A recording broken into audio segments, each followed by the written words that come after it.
Hi, darlings, and welcome back to Radio Wasteland. I'm your host, Chauncey Hallworth, and this is my co-host, Sean. Hello. Sean, how am I doing this week? That's a good question, and I do appreciate the overtures into a psychic-themed show here. Right. So I'm going to guess terrible, and you're a hotbed of, repressed rage and self-loathing.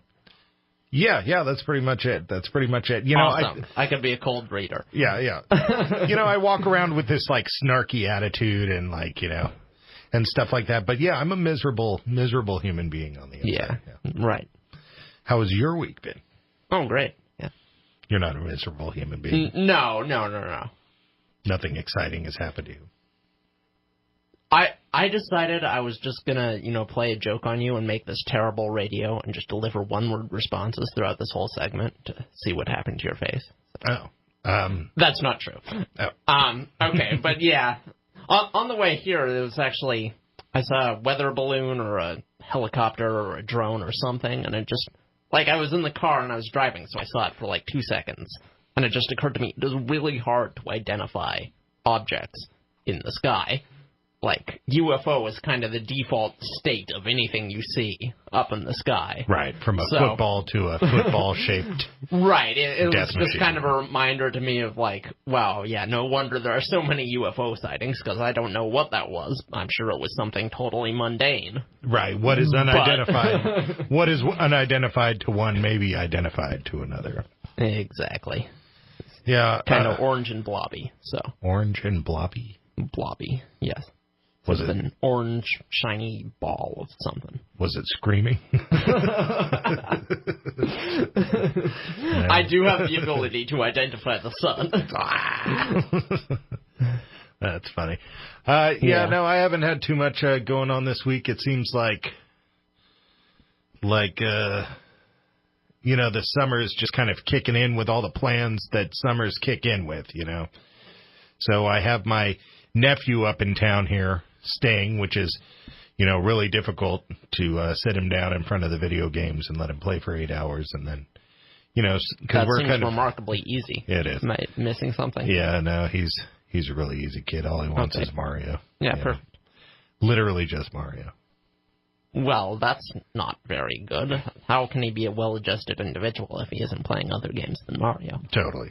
Yeah. Totally. Get him some Legend of Zelda, get him some Resident Evil, I don't know how at least he broke off from Nintendo there by the third one. Yeah. Yeah.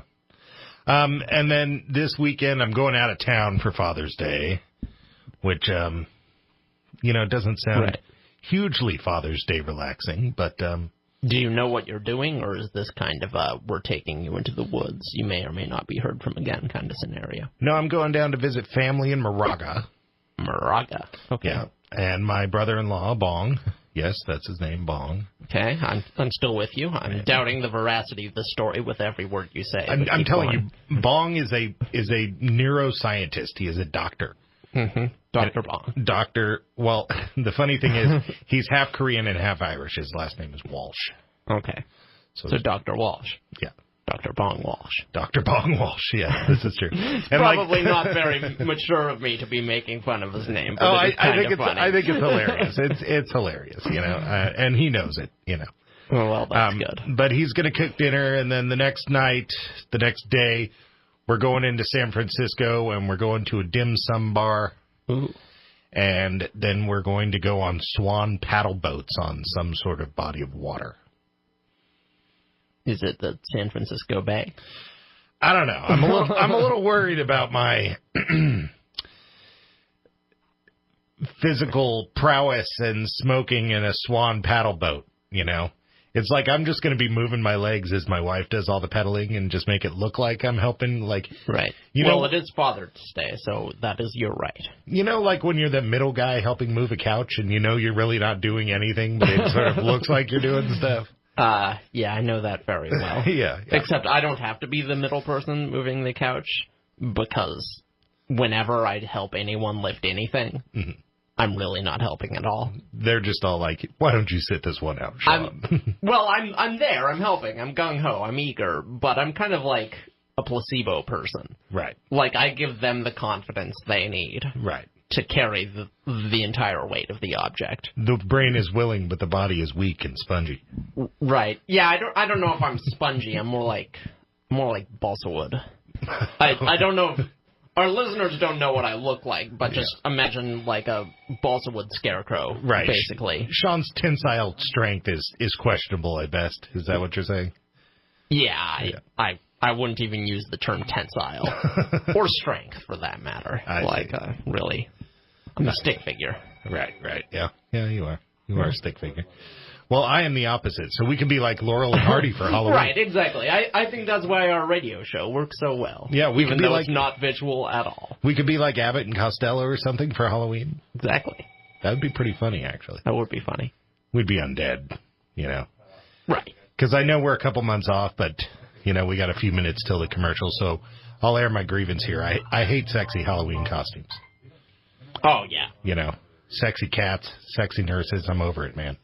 Right. You need to go something evil. No, scary. Something evil, scary, or go home. Halloween is for letting out your creepy inner predator.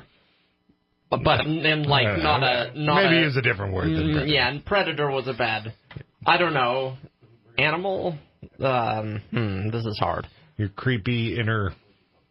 I don't know, the part of the person that goes out at night and just, your darkness. Yes, thank you. Letting out the darkness. This was surprisingly difficult to articulate. But yeah, you want to do a scary Halloween costume. Yeah, the word predator is pretty much a no-go unless you're talking about the movie that's like the only stronghold left. Yeah. Yeah, you're quite right. I didn't really realize what a thicket I was jumping into. Yeah, they have the new one coming out. Yeah, not so great. To Catch a Predator. Yeah. Wait, that's not what it's called. Accurate, though. It's an accurate description of the plot. Yeah.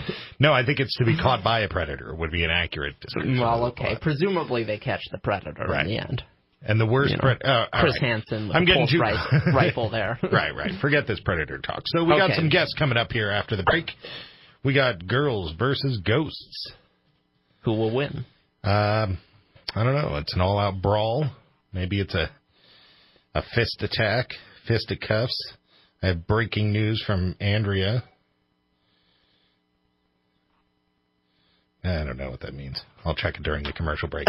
So, yeah, we got Girls versus Ghosts, Beth and Charla. They basically have their own radio show on Blog Talk Radio, and they do their own paranormal investigations. And we're going to learn what they have, what they know. And you know what question I'm going to ask? Same question I always ask these paranormal people. How did this happen to them? What's the scariest thing that has ever happened to you? Yes. All right. Stay tuned. You're listening to Radio Wasteland. When we come back, we got Girls versus Ghosts.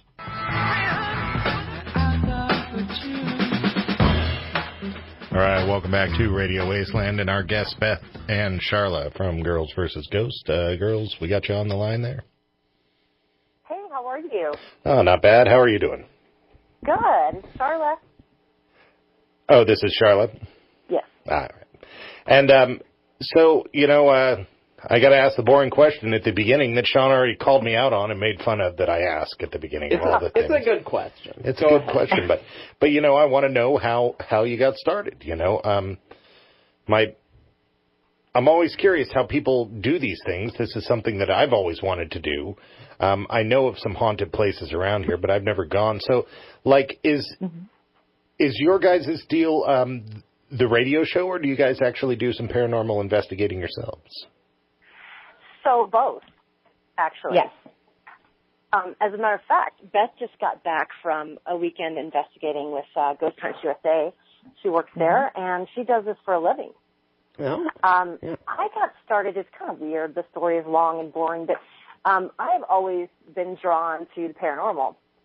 I had an experience when I was a child that I was very ill. I had a fever, and my parents were sitting beside me trying to bring my fever down. I remember that, and I remember having that horrible, remember the old glass thermometers with the mercury? Yeah. It was one of those. And I remember kind of looking up to the ceiling to my left, and there was this big ball of light up to the left, and I just had this sense of calm and peace come over me, and that stuck with me my entire life. And I've always been chasing that, that unicorn, so to speak, after that, because it just seemed like there was something else there. There was someone else there that was telling me everything is going to be okay. And, we've all had our share of ghost stories in one way or another, right? Oh, yeah, but, absolutely. I think that's what makes the topic in general so believable to so many people, is that they tend to know somebody who they trust who has a story for them. Yes. Very exactly. true. Very true. And Beth and I met at a Face Your Fears event that Chad Lindbergh had at the Randolph County Asylum in, Beth, where was it? It's in Winchester, Indiana. Winchester, Indiana. And we, ever since then, it was fun to find a pal, I guess you could say, who was into the paranormal and wanted to experiment more and take it to different places.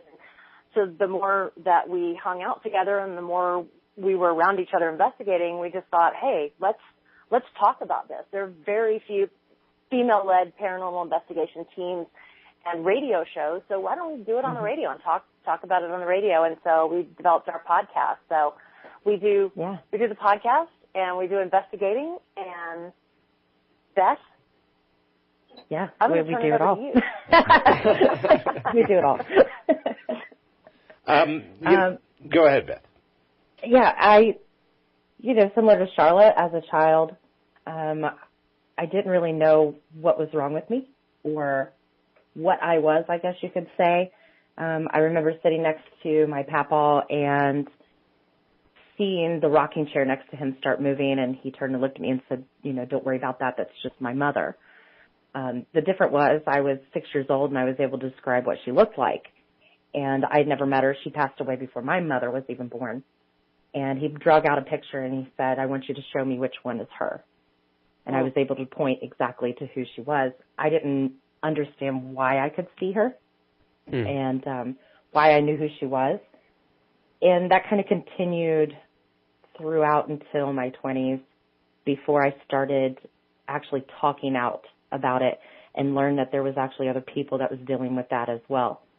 And then it became a name. I was a psychic.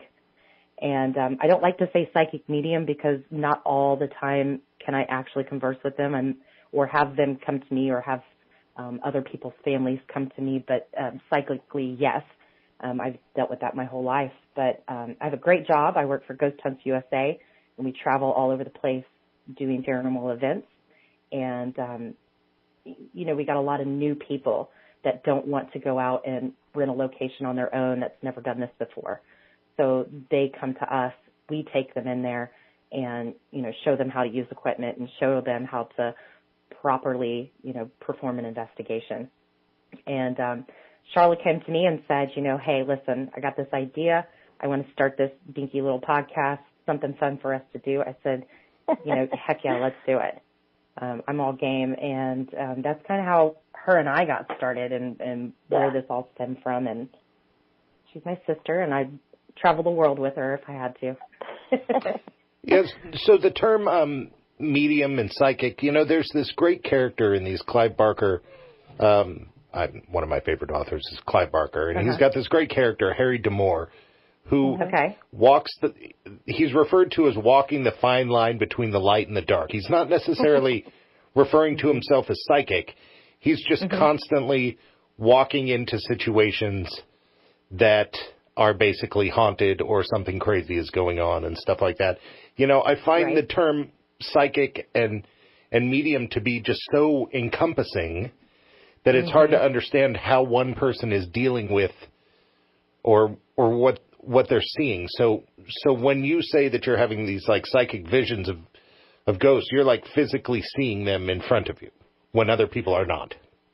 Well, yes, at times, or sometimes they'll actually just show me, in my mind's eye, in my third eye, they'll show me an image. So instead of like physically seeing them standing there, then I can actually get an image of them, or they'll show me a place. They've shown me a farm before, and it was actually a young girl that was speaking to me, which at first I thought I was talking with a man because I seen an image of a man in bibbed overalls standing out at a farm. but really it was a young girl talking to me about her father. It's confusing. It is confusing. Sometimes, I I have to ask people, like, are you seeing this? Do you see this? Did you see that? They're like, no. And I'm like, oh, God, because we're always our worst critics. We're always going to be our own worst critics. It's hard. It's hard to decipher between reality and my own mind. Am I playing tricks on myself, or is this really happening right now? we And were in Gettysburg one time. I'd gone to a Ghost Hunt USA event with Beth, and it was the day after the investigation. We were standing on the street in front of the house. And have you ever been to Gettysburg? Oh, no, I haven't. Okay, yeah, it's an amazing place, for many reasons, but the air is just very thick there. Yes, it is. Rich history, a lot going on. And we were standing in front of the building. We were just having a conversation. And this gentleman in period-type clothing was walking down the street. He had one of the big, tall hats, like when you envision Abe Lincoln. Like a stovepipe hat. Yeah. And he's walking down the street towards us. And I turn to the side and I look. Now, I'm not the psychic. Beth is the psychic. So I turn around and I look. I'm scoping out this guy, and she turns around and she looks, and without batting an eye, he just slowly walks past us. And there were other people standing around too. And I turned to Beth and I said, was he real? he looked real, but he didn't. I don't know. It was hard to explain. And so we just sat there for a second staring at each other like, what just happened? And she said, go look.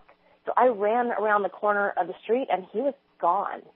So there's a lot of people that walk around the town there who are doing tours and things like that, who dress in not creative clothing. Right. But, for him to just be gone like that, and for everybody on the sidewalk to stop and look at him and he not acknowledge anybody, it was very odd. To this day, that remains a question in my mind. Yeah, and it seems like a place like Gettysburg where there's, so much. A couple people died there, I've heard. Right. Yeah. Has a reputation for that. But arguably, any square of land in a populated area, a lot of people have probably died there or had some sort of life experience there that they might be connected to. Right. True. Dying in Gettysburg is a little different from, Yes, I guess that. Your regular, everyday, vanilla-flavored death. Great. You're vanilla flavored haunting. Yeah. You're quite the poet. Would you call it more of a Neapolitan? Let's see if I got a quick question for you, seeing how we're coming up on the commercial break. So, Sharla, you're not what you would consider psychic or medium. No, I think I have sensitivities to certain things, but I definitely don't have the gift that Beth does. I mean, and it's really challenging when your best friend is a psychic because she knows everything before you tell her. Yeah, but also at the same time, when you're dealing with these ghosts, it's probably good to have, absolutely a control group. Yeah, she's the litmus test, that's for sure. Yeah, somebody to basically ground the situation because, we won't have time to get into this, but I'm guessing that if you're given visions and you're seeing things that maybe a more negative spirit might be able to actually trick you with some visions or show you things that are not accurate.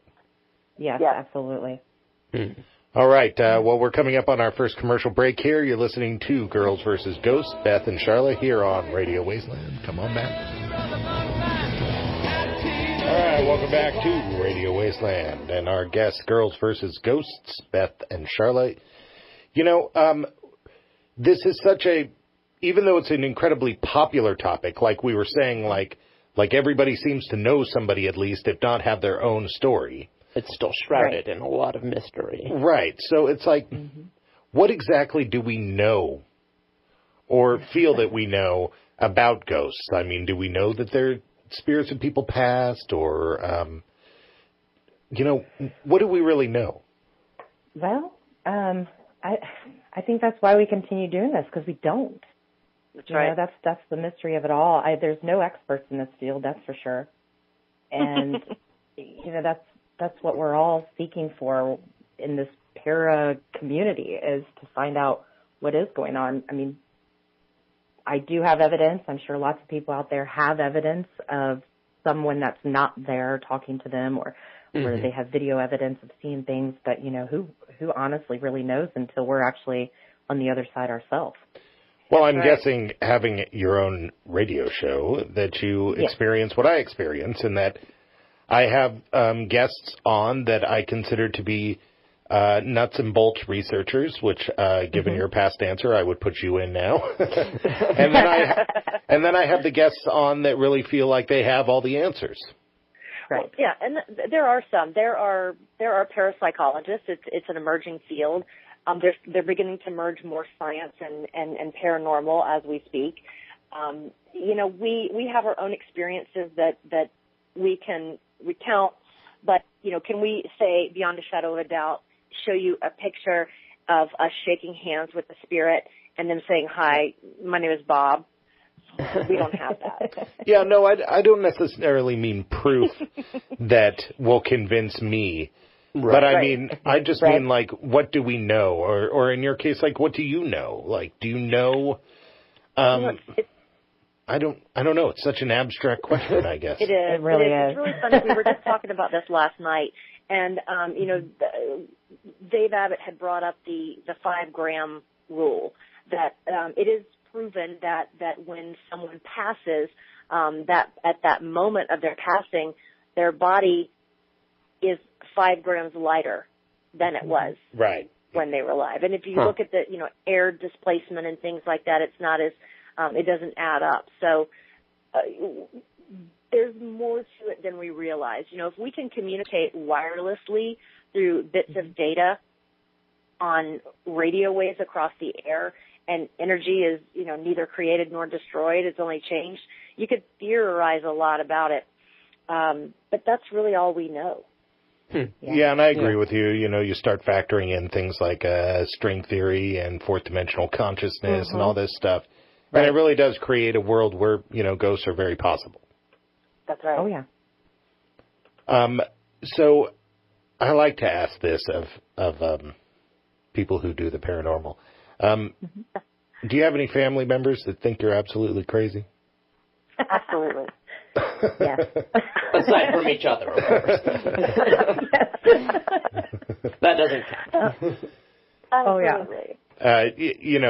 I'm assuming that it has to do with religion, the pushback. Absolutely. 100% right. I was blessed to where when I was growing up, my mother, my father, my brother, they all supported me. They believed in me. They trusted me. I wasn't one to make up stories.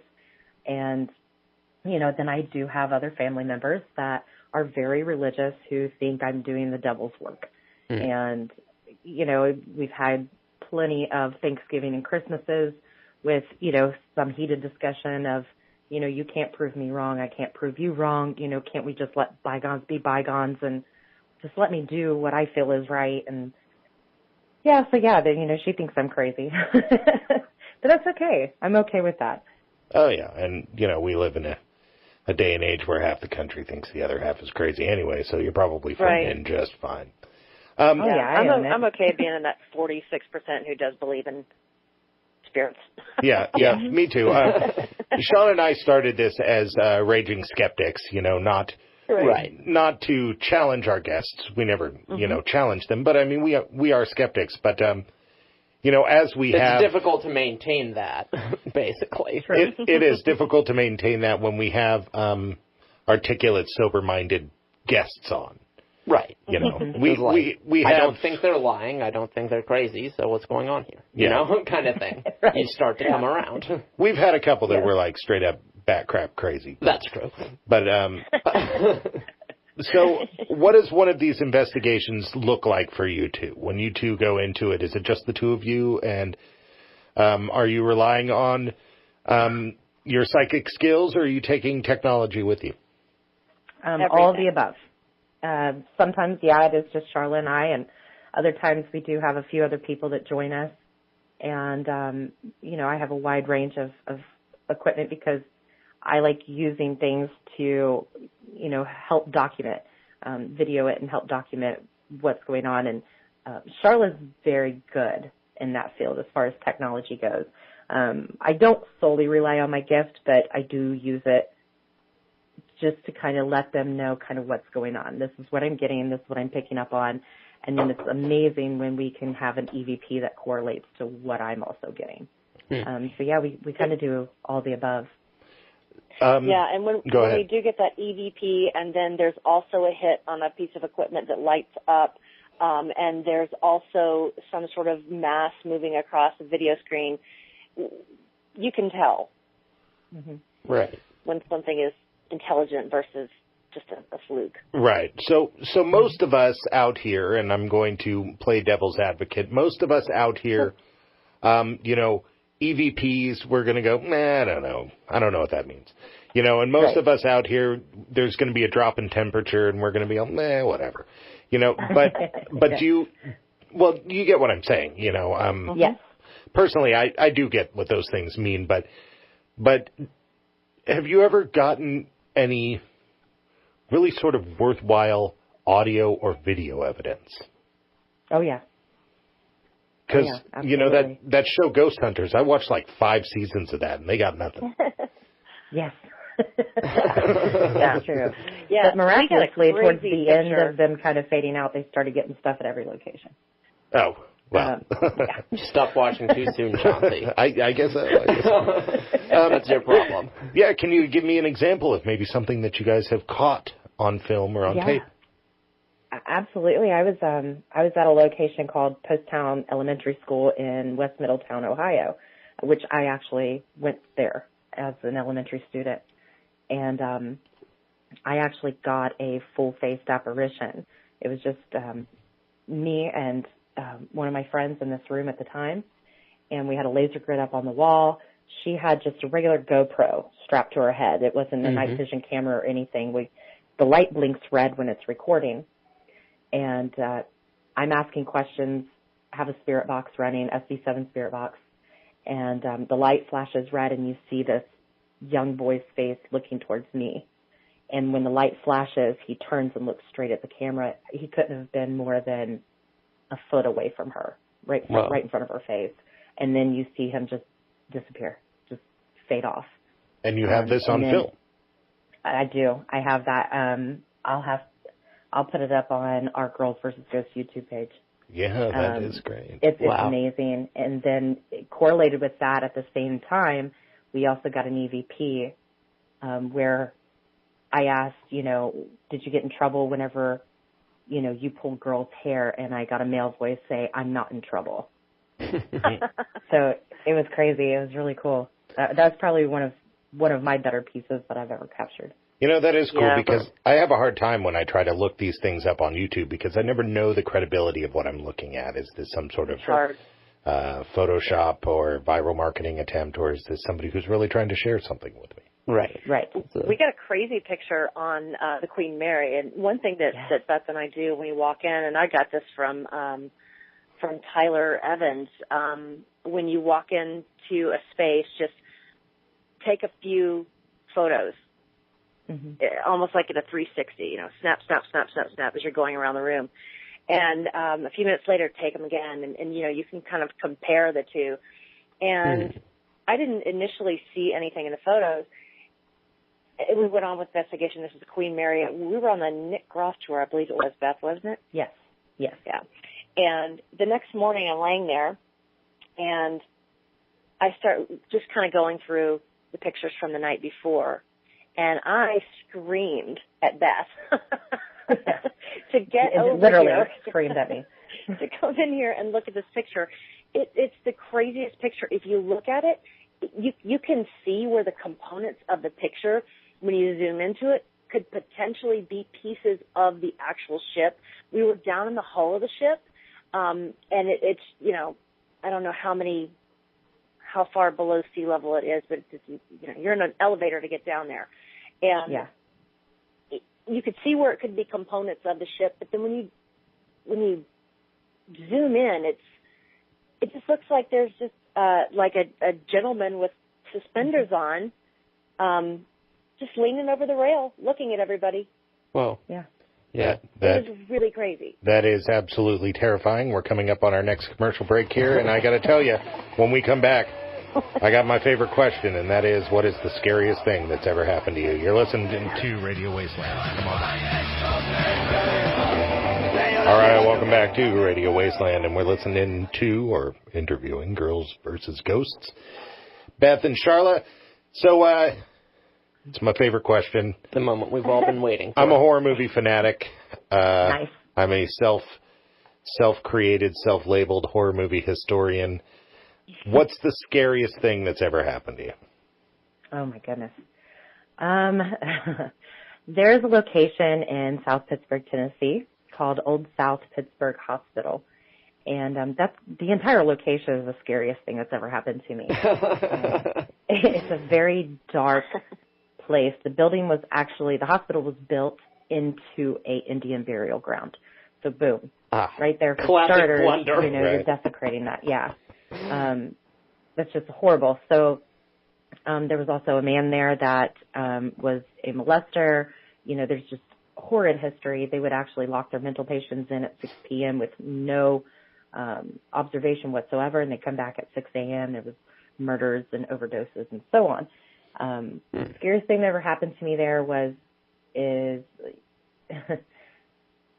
psychically seeing an old woman sitting in a wheelchair communicating with us. My coworker's using a flashlight for communication, and he said, Beth, I want you to tell me what she's going to answer before she answers. I said, fine. We have a group of people standing there. He's asking questions. I'm answering. We're getting correlating responses. Right in the middle of the questioning, she completely morphs into a wolf. Still an old lady body, wolf head. I scream, I jump. Of course, nobody else sees this but me, and they're thinking, what the hell's wrong with her? And and at that moment, I realized, okay, this is a non-human entity that I'm speaking to. Oh. Who's portraying herself as a little old lady. That, along with in the basement, seeing a little boy, I've got photo evidence of that as well, a little boy in this walk-in freezer who slammed the door wide open. I hi-ya karate kicked it back shut. He opened it back up, and somebody started snapping pictures, and there he was, right there in the door. Wow. Crazy. And I get the voices a little confused. That was Beth telling me, right? Yes, that was Beth. I'm so sorry. Yeah. That's all right. Charlotte, what about you? Anything absolutely terrifying? My story, too, goes back to Old South Pittsburgh. Different occasion. Beth wasn't there. I was in the basement with a group of people, and we were asking questions, and there was a girl beside me with her boyfriend, and they were saying this was one of their first times investigating, and she's taking pictures, and I'm just kind of watching her take pictures, and all of a sudden, her phone flips out of her hand and over her shoulder and lands on the ground behind her. And if I hadn't been there and seen this with my own eyes, honestly, I wouldn't have believed it. Wow. Because I'm a skeptic too. So, but I saw it, and I just froze. I couldn't even move for a second. And not until her boyfriend said, "You're going to break your screen. What are you doing?" And I thought, okay, we're in one of the haunted locations like I've ever even been to, and you're worried about the broken screen. I'd be a little more concerned about what the heck just flipped that phone out of her hands.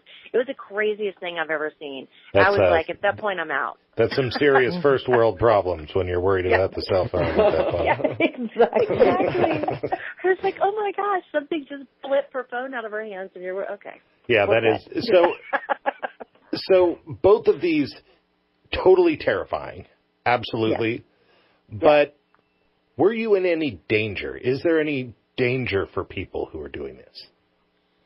Oh my gosh, absolutely. There's always some sort of danger, and it also depends on that person too. Are they provoking? Are they pushing? Are they asking for it? That's one thing I don't do. Personally, I know Charlotte doesn't either. I don't do it. You have to show respect, because if somebody walked into my house and started pounding me with questions, I'd tell them where they can go. So when I walk into their home, I show them the respect that they deserve. I've never come home with anything. I don't plan on it. But there's always that there's always that moment where you could be in danger. Absolutely. At that time, no, I didn't feel in danger. It was just scary. Right. At that moment, I did. That was the first time I've ever really felt fear investigating, even though there was a crowd of people around me, because at that point, I had never seen an object move.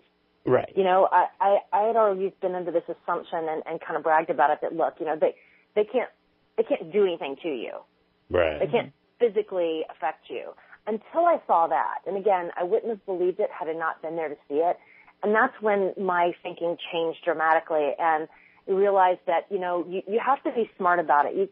You shouldn't just walk in off the street if you've never done this before with a recorder and walk into an abandoned building and start investigating. That's not the way to go about it, for many reasons. But, you know, you have to protect yourself physically, intellectually, and spiritually before you go into a location. And there are things that you can bring home with you. You know, we talk about the religious aspect of it, and clearly, I think every major religion has some sort of demonic presence involved or some sort of demonic aspect of it. And if you know, don't believe in ghosts, fine, but probably should believe in demons. Right. Because Well, it's they like do exist. Beth was saying about non-human entity. I assume that's what the implication was there. Right. Yes, something that's never lived and breathed and walked this earth. Yeah. Right. Absolutely. And I mean, there are scads of, you know, anecdotal reports of people interacting with demons and so forth, and winding up with major health problems, that kind of thing. Yes. So Yeah, you don't want absolutely. that. Well, we're not too far from the end of the show here, and you guys have a new show coming out? We do. We are so excited. Can we make our announcement? Yes. Do it now. Yay. So we are, our show is moving to VidiSpace. And so what does So that mean VidiSpace- for it? It's going to be all video live, or? Well, Yeah. maybe not live. Yeah. I mean, they'll be editing. Yeah, no, it'll be live. It'll Oh, be really? live. Yeah. So we'll have our talk show live, and we'll be interviewing as many people as we possibly can, and talking about the paranormal. Very cool. Absolutely. So this is a big step for you guys, I assume. Huge. Yeah, huge step for us. Very exciting. So, you know, Absolutely. thank you to Nick Ross and Elizabeth Saint for giving us that forum to express ourselves and on VidiSpace, and it's also available on Amazon Fire TV as well under the VidiSpace app. So we couldn't be more thrilled, and thank you for letting us announce it on your show. Yeah, no problem. Yeah. And before we get to You the end here, how would our listeners find out more about you? Go ahead, You Beth. can go on to our Facebook page, Girls vs. Ghosts Radio. Twitter, same handle, just at Girls vs. Ghosts Radio. And then you can sign up and subscribe for vidi.space, which is VIDI.space. And then you can watch us there, because that's where we're going to be going from now on. We're super excited. Tuesday nights at 9 p.m. Eastern. Yes. Very cool. Very cool. Well, I really appreciate having you guys on the show. It's been a lot of fun and, Thank you. you know, very informative. And in fact, you know, I could have picked your brain all night about non-human entities and scary stuff. So, Yeah. so we'll have to do it We again would love to sometime. come back on anytime you would have us. Sounds great. Absolutely. All right, you've been listening to Girls vs. Ghosts. Beth and Charlotte here on Radio Wasteland. Check us out next time. All right, welcome back to Radio Wasteland. You've been listening to us interview Girls versus Ghosts. That's Beth and Charlotte. But I guess that's changing from blogtalkradio.com to vid.space Yeah. because they're going all video. Yes. And we were the lucky recipients of that announcement. Of that breaking news. Exactly. Oh, my God. So all of the followers who want to know where they're going to be able to see Beth and Charlotte now are yeah, gonna be maybe listening we to our need to show. go all video. I'll be the brains and you can be the eye candy. Okay, I guess. Yeah, let's do it. Here, if you put it like that, I'll be the eye candy. Yeah. I am susceptible to flattery. I'm personally like, I like the idea of being anonymously famous. Yeah, me too. Do you want the world to know who No, you are? I don't want people to know what I look like. You know, No, I just want to be the weird voice that tells people what to do. Is it because of that big old thing on the side of your lip? Well, it's not that big. It's not visible. Is there really something there? I was joking. No, I was also joking. Yeah. Or were we? Our listeners don't know. You'll never know. Yeah, exactly. Got a face for radio.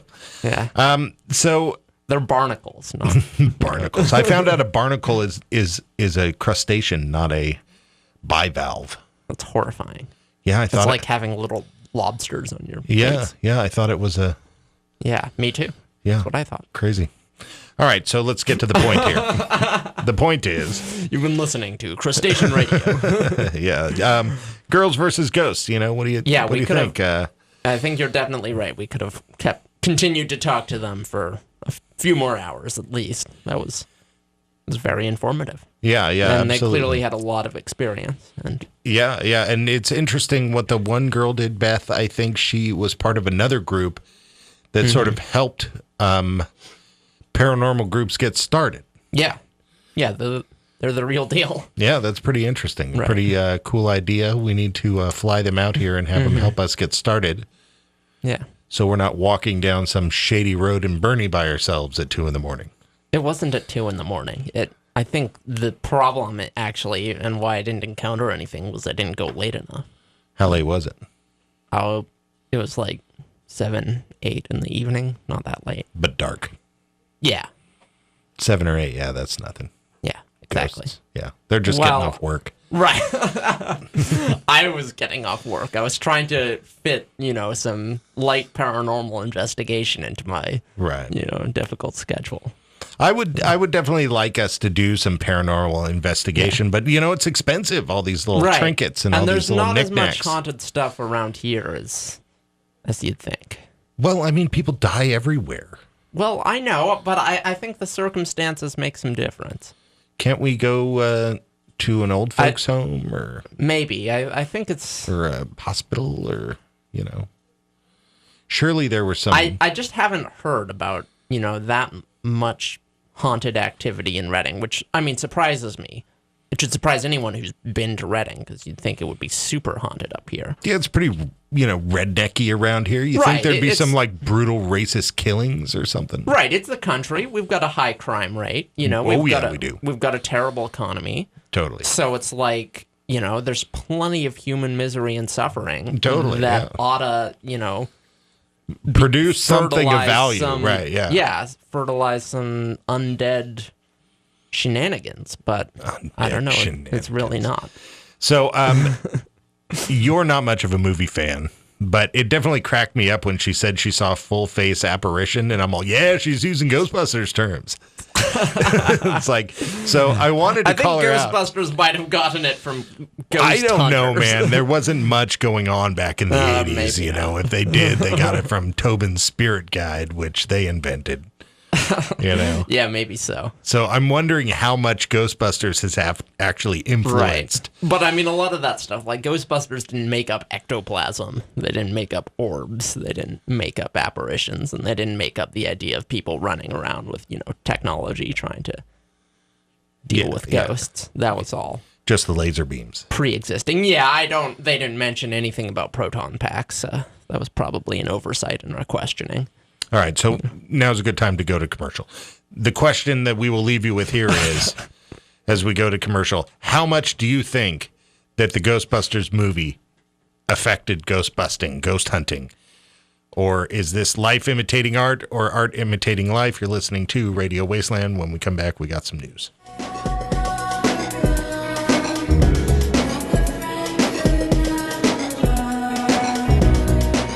All right, welcome back to Radio Wasteland, and it's news time. Sean, you got anything for us? Yeah. I tried valiantly to find anything related to ghosts for this week, but not a peep. So, unfortunately, I have to talk about something else. Well, the goal here is to get some news, whatever. Well, that's quite right. I want to make it topical. I try to do that, but the world of creepy, crawly things that go bump in the night, not always cooperative. Well, I appreciate your showmanship, right. But, So here I am with some news about pandemics. Oh, that's good. All right. Scary too. Okay, so you know about bird flu, right? Oh, yeah. Yeah. You know of it. How about swine flu? Yes. Everyone knows of swine flu. Yeah.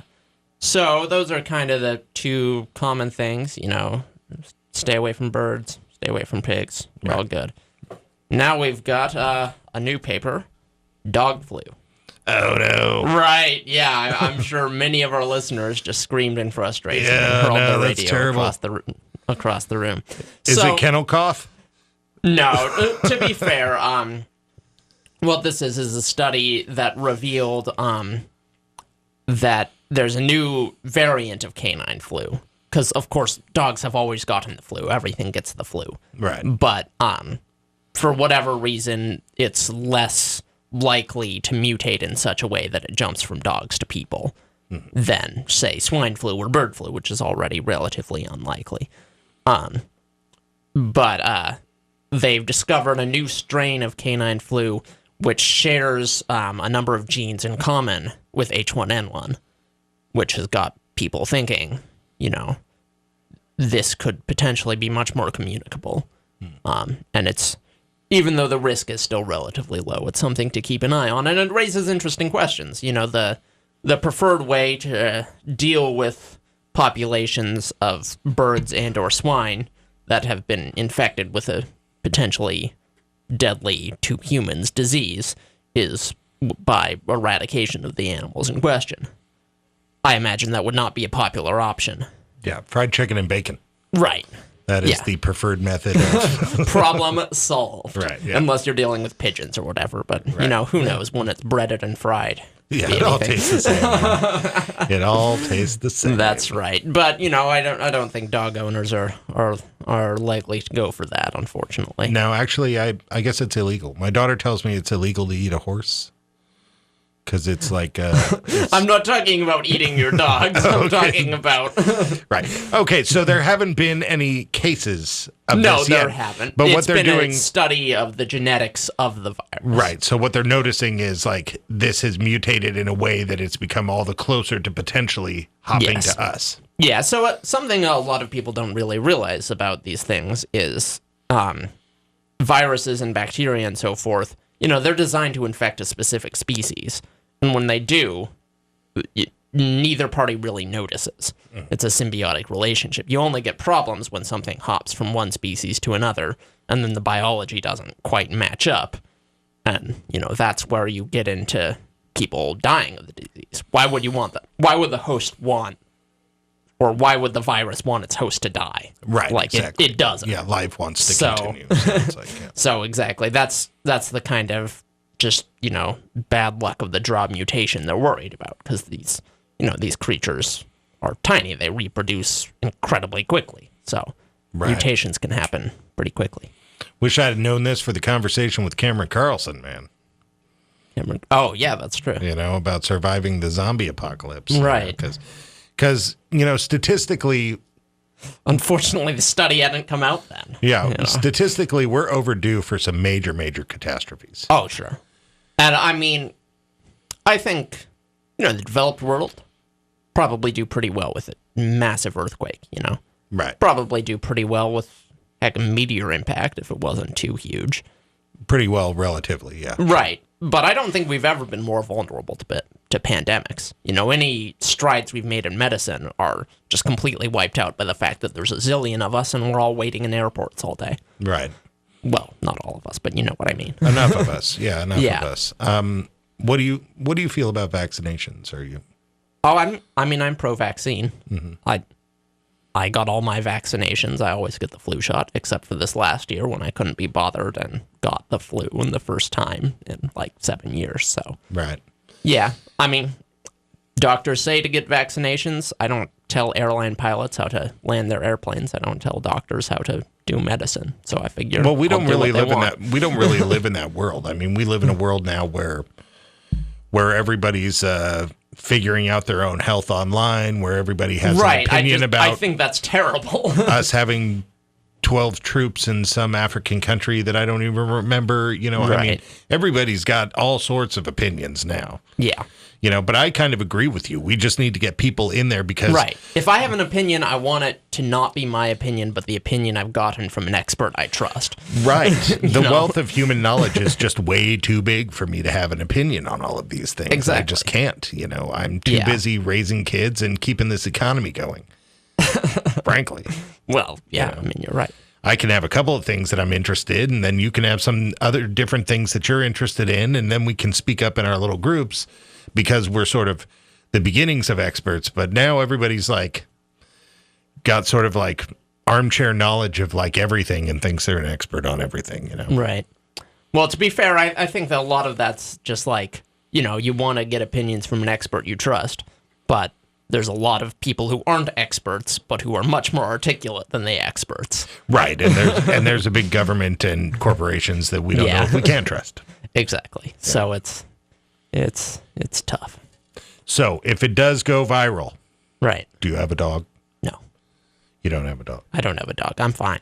You have a dog, right? I do have a dog. Yeah. Oh, yeah, he's down. He's out. You know. Yeah. Getting rid of him as soon as you get home. Yeah. Oh, yeah. Yeah, I'm just going to throw him out on the front porch. You know, when I was a young man living a questionable lifestyle of drugs and way too many roommates, we all lived in this, like, apartment. And my buddy Chris's girlfriend had a cat, but she didn't do anything with this cat, and it just crapped all over the house and pissed all over the house and was just an unholy terror. And so my friend Chad created this sign that explained to the cat why it wasn't allowed back in the house because it poops in the house. And then it had a picture that he had drawn of the cat taking a poop with a big no bozo sign around it. And he hucked the cat out on the front porch and then stuck the sign to like the bottom of the front door and then just closed the door one day when she was at work and felt that he had done his duty by explaining to the cat why it was no longer allowed in the house. That seems foolproof. Yeah, it seems fair. Yeah. I tried to explain to him that the cat might find the sign confusing. He tried. Yeah. But yeah, I don't know what I'd do, you know. Right. I mean, well, to be fair, I guess I'd get rid of the dog. I mean, what choice would I have? You know, to be I have fair, kids in and a a wife. pandemic situation, you wouldn't really need to be worried about the dog so much as other people. You know, the dog gets the whole thing started, but it's just the match that lights the fire. Oh, right. Like the Ebola dog. Exactly. Like the Ebola monkey from Outbreak. Right. Right. Or like the actual monkey from AIDS. That's not real. That's not real? No. Do I not? Okay.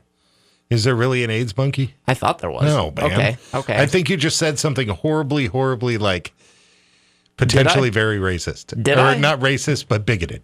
Okay, I thought there was an actual You're conveying monkey. actual bigoted information. Luckily, dang it. You know, we're on conservative radio, so it's probably going to be fine. Yeah, okay. It's all good.